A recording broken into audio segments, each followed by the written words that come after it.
Is this a White House panic move? Let's take a look at what's going on right now with the tariffs and the White House. And it would appear that the White House is panicking because it would appear that this whole discussion around the tariffs and more importantly the cost of food is becoming an issue, believe it or not. Now, why is that? Well, I mean, at the end of the day, when this whole started, we thought that you know what, this whole tariff thing is going to be a disaster.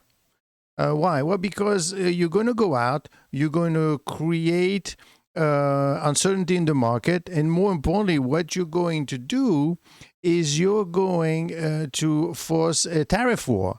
And then before you know it, the other countries are gonna go around and they're gonna go against you and they're gonna raise their tariffs, and this would not be good. And then on top of that, what you would have seen is the the the companies in the U.S. on which the tariffs are being impacted, that they in turn would raise their prices. It didn't happen. You know, they all got scared. Most countries, apart from China, basically kind of didn't want to have a fight with the U.S. and they decided very simply to, take their 15% and go home, basically. So that was win number one. Win number two was the fact that the U.S. Companies on which the tariffs were being applied, I mean, they're the one paying the tariffs, by the way, just making sure they did not raise their prices. So it was a win-win situation for everyone, especially for the White House. And that was a good thing. That was a very good thing, except that now what is happening is prices, especially on food, not on everything, but on food, prices on food is going up. And that is a bit of a problem for the U.S. administration. Why is that? Well, it is a problem because it is becoming quite a bit, right? So let's break down, one of the most dramatic policy reversals of the Donald Trump second term, a move that has stunned economists, surprised political insiders, and sent ripple effects through the global supply chain. This is, whoa, what's going on? So the White House, so that you know, has announced massive rollback. And I'm going to tell you that the reason this is happening is because they're panicking. And it's not just, it's panicking as part of their strategy. The strategy is kind of unfolding now. I mean, you got the Epstein thing going on, which we'll talk about. But then you also have the fact that the tariffs themselves are under attack because through the Supreme Court. We'll talk about that at some point. But more importantly, I mean, this is a reversal. I mean, it's a good reversal, I guess. Maybe they're telling you what you want to hear. Is this actually going to happen? Can this actually make a difference in time? Don't forget what we have going on very soon. We have, what do we have? We have the midterm elections next year, and that's going to be a problem for them. So the White House basically announced a massive rollback of food tariffs over 200 agricultural products, from coffee and beef to bananas, cacao, spices, tomatoes, orange juice, and more. But here's a good question. Is this a genuine attempt to lower grocery prices? Or is this simply a political panic move as American grows frustrated with the cost of living? What's going on? What are they really doing? And let's look into it. Let's try to understand what's happening, because obviously this is important. It's going to impact your pocketbook quite a bit. This is not a small tweak. This is not a symbolic headline. This is full-scale reversal of a major piece of Trump's economic strategy, the very tariffs he spent years arguing were necessary to protect American jobs. So what has changed? Well, the short answer is grocery prices and political pressures. The fact is, I mean, if you've gone to Costco recently, you've seen that the price of steak prices have gone up a lot. So let's understand exactly what happened. So the first thing is what does the White House announce? Well, on November 14th and 15th, the Trump administration announced the rollback of tariffs on a long list of imported food products, more than 200. That's a lot. We're talking coffee, we're talking beef, bananas, chocolate. And by the way, what's going on with beef is not only having to do with what's going on with the tariffs, by the way. But we'll talk about beef at some other time. But the point is, so chocolate and spices and tomatoes, oranges, specialty agricultural items, not what he produced in the U.S. So the new rules apply retroactively to imports brought into the country as to midnight before the announcement. So the White House claims this is part of a broad affordability push, saying Americans are facing unacceptable full price pressures and that certain tariffs no longer serve the national interest. Thank you very much. But the key point is this. They are the same tariffs the administration repeatedly defended as essential for America's economic strength. Well, remember, the idea was I'm going to tariff these countries, raise the prices of the countries, right? And so that they come to the U.S., they bring, or you buy more in the U.S., right? But it would appear that it's not working out so well as far as food is concerned. And I think this is happening because you are dealing with small items and you're dealing with many items and you're dealing with items that you have to have. Therefore, if you're a small manufacturer or producer of tomatoes or bananas or whatever, and you're bringing it over and you're being charged a lot on the other side because, well, you're being charged in the U.S., but because you bring it from Mexico or whatever, it's costing you more money, then you want to turn around and, well, I mean, I got to charge you. The thing is, because the banana is like $1 and it goes for $1.05, you don't care. $1.10, you don't care. Still $1. But then if you do the same thing with tomatoes and spices and chocolate and coffee, by the time it's starting to add up, and now it's add up to a lot across the board. So it was a slow increase. It's not like you're a car manufacturer and you're importing steel from Brazil or steel from India. And you say, well, you know what? I'm going to turn around and I'm going to increase the price of the car. So now the car goes from $50,000 to $60,000. You don't want that. So the White House, so this is part of a broad affordability push, saying Americans are facing unacceptable. So, but the point is, can this actually happen? Are these the same tariffs Trump repeatedly defended as essential for America's economic strength? So why did the administration reverse course? Well, despite cooling inflation at a macro level, voters overwhelmingly reported one thing. Everything still feels expensive. And the reason everything is still feeling expensive is because things are adding up across the board, especially groceries. You didn't care at the beginning when your Nespresso was 75 cents, went to 80 cents. Right, it's okay. But now it's $1.15. It's starting to hurt. It's starting to hurt, especially if all the other items are being increased as well. So grocery food items, and of course, because it is food, you need it. You need it. So it's politically lethal because this is exactly what this administration blamed the previous administration for. So you got to do something. I think what happened is they didn't pay attention to the details. And they have been adding up slowly. And now it's now it's an issue. I think that's what's happening here.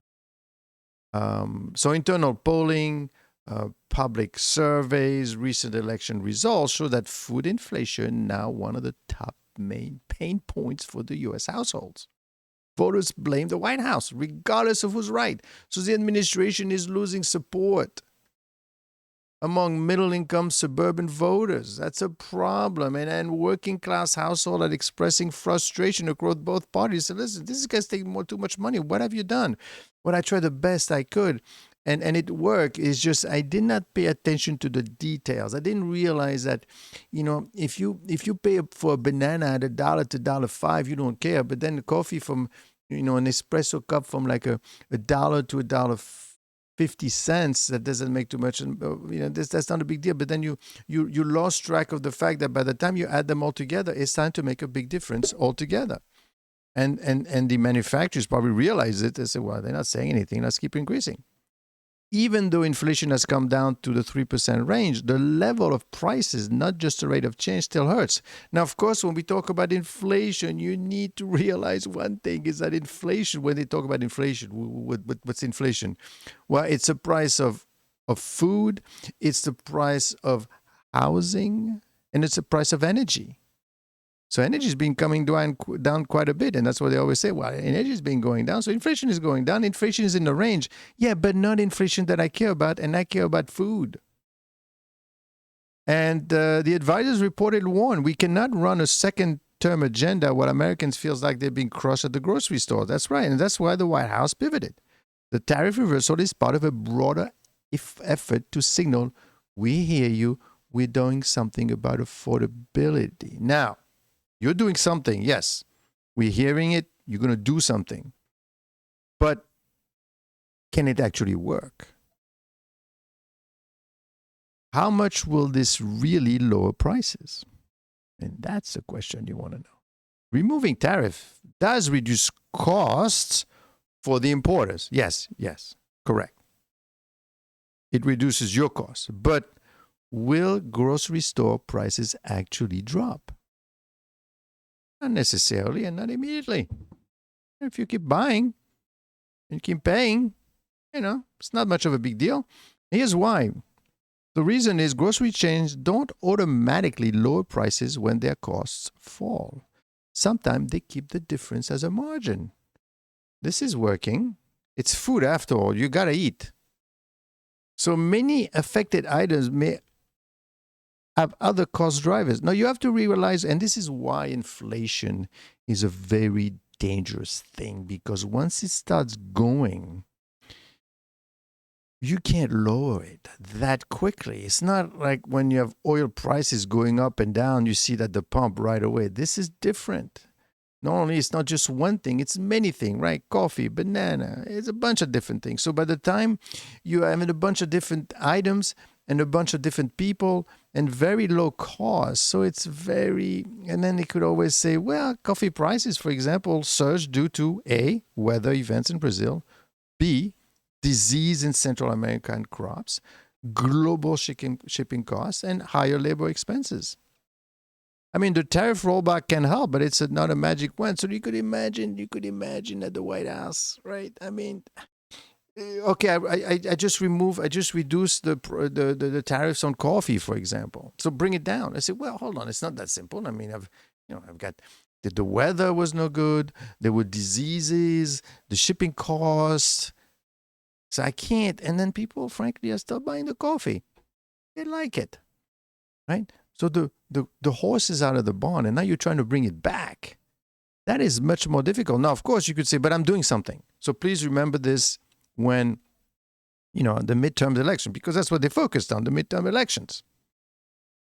And if the administration is not to hold on to that, they are going to lose, the MAGA thing, and we took a whole thing about MAGA right now, is not in a bit of a trouble, as you've heard. We'll talk about the Epstein after. But the point is, right now, they all have issues. So most retailers buy the food months in advance. So these prices are already locked in. So you may see some decrease at some point.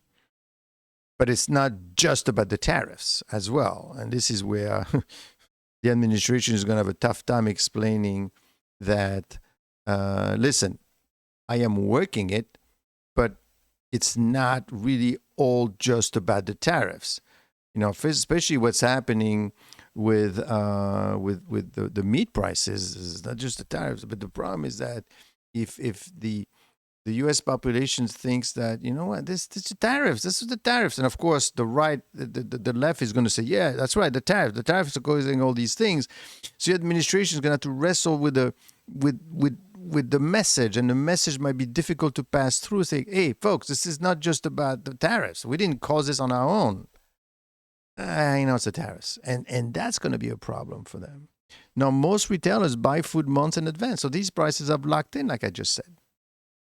For the beef, U.S. producers, not global markets, drive most daily prices.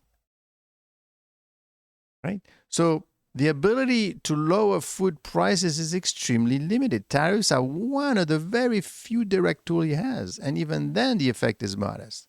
So don't expect a drop in everything right away. So this is why, the view may be more politically driven than economically driven. That means that don't expect, and the problem is if you think that this is due to the tariffs and you don't see prices going down, then you're going to say it's your fault. But don't forget, the administration has been in for like a year, right? So things happen in real life. Look at the story about the beef alone. Beef is not going up, and not because of the tariffs. And I know when people don't know, it's the administration's fault. Coffee is going up because it's the administration's fault. But not necessarily. There's a lot of things happening in the world as we do, and that also impacts, like I just said, it has lots of impact. So who are the winners?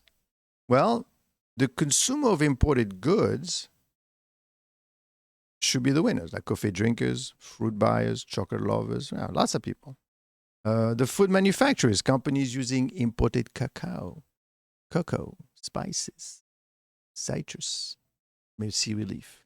Exporters in Latin America and India, countries like Argentina, Brazil, Ecuador, India, Guatemala, benefit from easier access to U.S. market.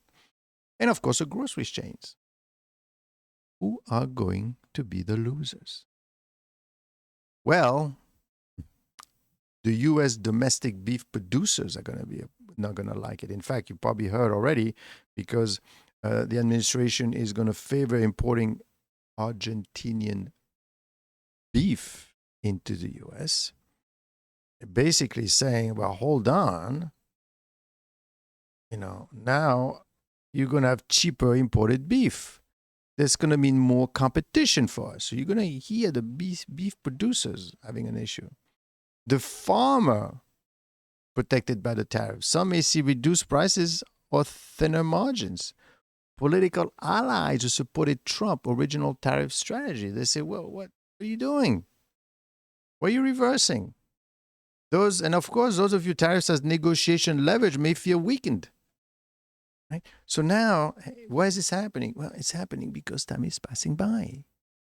And you can't, when it first came out, it was all new, brand new. You could also say, well, it's not my fault, it's the other guy's fault, it's the other guy's fault, it's the other guy's fault.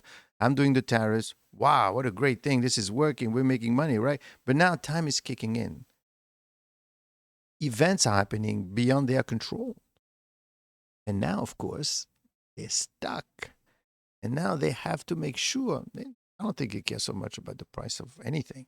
They want to make sure, like everyone would, the right or the left, they want to make sure that the message comes across as, I am trying, look what I'm doing. I'm actually doing it. Now, are you going to see it? Probably not. At least not as much as you think. The thing is, are you going to think that the reason why it's high is because of the tariffs? Or you're going to be a knowledgeable person, and that's why I want you to use this channel to understand what's happening, because it always impacts the stock market. At the end of the day, as you could see, the market is not doing well, at least not today. So why do tariffs matter so much for food? Well, food prices are uniquely sensitive because they are purchased frequently. They are highly visible. They form a psychological inflation anchor, right? You go every day to the store. This is what's really happening. You go to the store every day, you see price going up and up and up. You think we have inflation. People compare food prices week to week, month to month. You have to be very careful, because if you feel that things are getting more expensive, then you're going to want to get paid more money. You're going to expect more money. And then if all your employers, especially as we know now, the economy is pretty strong at 3% GDP, and they come to you and they say, we want to pay more money, otherwise I'm moving out, and I'm going to the competition, you want to retain your workers, you're going to pay them more money because they feel that things are more expensive. And therefore, when it's time for you to sell the widget that these employers, these workers are doing for you, you're going to raise your own prices. And then it goes on. And this is a sticky thing about this inflation. So food form a cycle. People compare food prices week to week. This is why every president, not just Trump, but Bush, Obama, Biden, eventually faces the same pressure. Time is kicking in now. Make grocery cheaper. Well, make the groceries cheaper. But here's a deeper economic reality. Presidents have very limited tool to influence food prices. So the only thing that they have is they got to sell you the message that they are trying the best. And again, will you believe it? I mean, besides the tariff, they have regulatory adjustments, emergency supply releases. You could negotiate corporate agreements. They could trade deals, but they cannot control weather patterns. They cannot control global commodity markets. I mean, coffee is going up because there's been some pretty bad diseases going on in the weather. Same thing happening with the meat in the U.S. There's been diseases going in. Droughts, plant diseases, global shipping costs, packaging and labor, retail margin, farming conditions abroad. So what is this going to mean for Trump's economic strategy? Well, that's a major strategic shift. And you may not see any results, which means you may not like it, which means when it comes down to the midterm election, you might do what you did in recently, right, where all these Democrats moved in. That's what they're worried about. So originally, the strategy, the U.S. administration strategy was built around tariffs, trade leverage, protectionism, and America First economic nationalism. Nothing wrong with that. All the other countries are doing it. Rolling back 200 plus food tariff is effectively an admission that tariffs are contributing to high grocery prices. And this is where it's a double whammy. Because you are changing it, then people are saying, oh, so it does cause, so your tariffs are causing inflation prices on the food items. And I will tell you, you're not going to see such a huge increase, which means you're not going to like it, which means that's going to have an impact on the elections at the end of the year. And obviously for the stock market, if the administration is not able to do what they do, it's going to be a mess. And of course, let's not forget what I've been saying all along. They also wanted to reduce inflation. But they wanted to reduce the interest rates, which they have succeeded. One thing you cannot have. You cannot have lower interest rates and inflation. That is a bad combination. So even if the administration never says those words explicitly, the policy speaks for itself. And of course, the White House is now racing to build new agreement, new trade frameworks with Argentina, where they said, bring your beautiful Argentinian beef, right? Ecuador, Guatemala, El Salvador, India. Affordability has become the defining political issue. That's going to be very sticky, and that's going to be a lot of damage because that's not going to make much of a difference. What they're doing, though, you're going to hear a lot of them going on all the news channels and stations. They're going to be out there telling you, we are doing it. We are going to work. Look what I'm doing. We're going to make deals with all these people. Unfortunately, that's not going to make much of a difference. And hopefully, they're hoping that by the time June comes along and you start to vote again, you'll have that in mind that they tried, but the price is not going to go down. What I don't like, and this is what's going to impact the stock market, obviously, is that they're also getting what they want, which is lower rates. And that's why maybe you're not going to get such low rates in December. And that means that it's going to be a problem for the stock market because the stock market is expecting lower rates. And if he doesn't get it, he ain't going to like it. So what happens next? Well, this is what you need to watch out for over the next couple of months. And I'll watch it with you and do more lies. But obviously, you need to watch it for yourself as well, is that import volume spikes. If tariffs are lowered, more products will enter the US. We should see lower cost for items like coffee beans, bananas, certain fruit juices, cocoa, and spices. I said lower cost. I didn't see we're going to revert back to what you were paying before. Consumer prices may take months to adjust, if at all. So wholesale prices may go down, but you may not see it. What does that mean? It means that you make a deal with Argentina, you're paying less. When I say you, not you, they, the importers. And then they're going to make more money. And then they're going to look around, they're going to say, what's going on? Are people buying the meat regardless? Well, let's give them a little something. And the problem is that the administration cannot go after all of those little manufacturers all over the place. I mean, if you're a GM is one thing. If you're NVIDIA, you could go after, or Intel, they could go after you, for what they did. But if you're a bunch of thousands of small, it's almost impossible, and they know it. Farm state senators and agricultural lobbies may push back hard, and they're probably already doing it. They say, what are you doing? You're allowing the Argentinian beef to come into the country, and it's already expensive as it is, and people don't want to buy the beef in the U.S. I mean, last time I checked, I think the ribeye at Costco was like, I don't know, $23 a pound from $17. So that's a lot of money. So you don't want to pay for that, right? So you're going to see, Argentinian beef. I'm going to go for that instead. But they're gonna the beef manufacturers in the U.S. say, listen, it has nothing to do with the tariffs. We have had diseases. We have competition. Blah blah blah. We won't be able to lower. We won't be able to compete. What are you doing? Countries benefiting from tariff relief may reciprocate. Even slight drop in both CPI could help the administration politically. So that could help. I mean, at least the CPI, you may not see it in your plate, but at least if the CPI drops, they're going to say, look, inflation is going down. Okay? So what do you want from me? But remember, inflation is three things: food, housing, and energy. So they could play with the energy and the housing, but the food. But the biggest question remains, and it's this: will Americans feel prices going down? Because politically, perception matters more than CPI charts. So the president has built his legacy on tariffs, has just undone a massive portion of them. Not because of international pressure, but because American families are struggling under the weight of the grocery bills. Where is the food? I am hungry.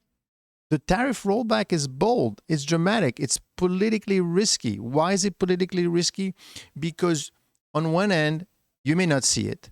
On the other end, I mean, you may not see the actual price. You're going to check every week. But also, by the fact alone that they decided to tie the tariffs, right, with inflation, with the food prices, they're saying, they're linked. That's why I'm doing something about it. So why would you do that to us then?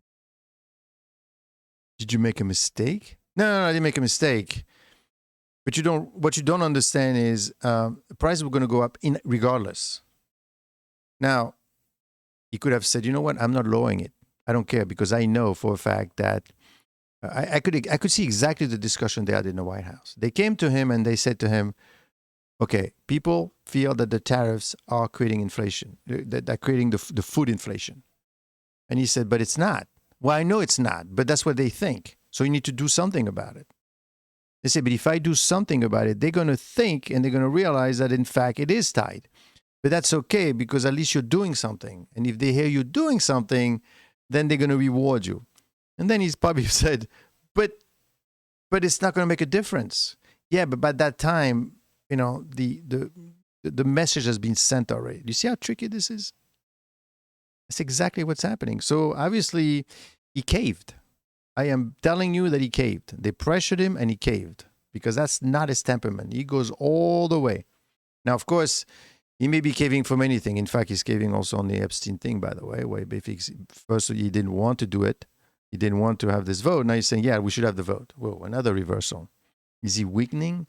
Is there something going on? And that's a problem, because that's obviously going to stop the stock market, because if you have no one in charge now, that is a problem. That is a problem. So I want you to be aware of this. I want you to understand it. So his legacy on tariff has just undone a massive portion of them, not because of international pressure, but because of the struggle in what's going on. The cost of living has become the defining issue in America. And even the White House knows it, and it cannot ignore the grocery aisle. But unfortunately, it also knows that it's not going to make a big difference, because it's not necessarily caused by the tariffs. But now you're seeing a war. You're going to see a lot of them out there talking all the time, telling you, we're doing it. I'm doing deal with this guy, with Argentina, and we're going to lower, and let's see what happens. You may see a CPI change, but you won't know if it's caused because of energy prices going down, or if it's because of housing going on, or because of CPI. And that is the White House. So that is why I'm saying the White House is panicking, because of this huge, massive food tariff reversal. And I'm also saying that the president might be losing grip and control. And if he doesn't control this whole thing like he has from the beginning, and the stock market reflected it, right? Went up.